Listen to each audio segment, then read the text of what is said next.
I know, right? The best of both worlds didn't exist, then it would probably be my favourite cliffhanger of all time. But that exists, sadly, and Frank saying fire is still the best thing.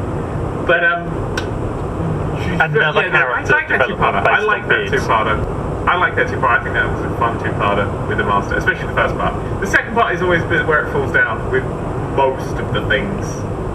Most of the two-parters. This is like the first two-part we've had in years. Is it? Since because last year was there was no two-parters whatsoever. We didn't really, yeah. And the rest of this series had no two-parters. So this is like our first two-parters in like Also, I was slightly shocked when I saw the Children in Need special this year.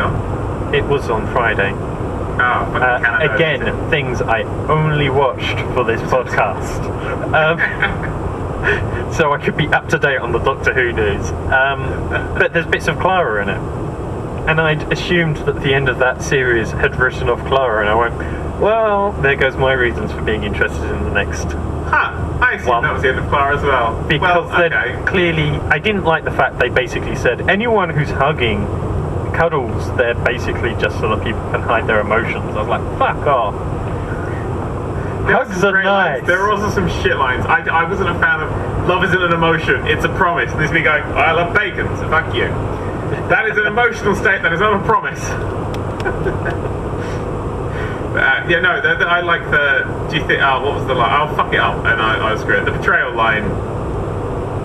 Do you think I care for you so little that betraying me would make a difference, or would make a difference, or whatever it was? That was a lovely line.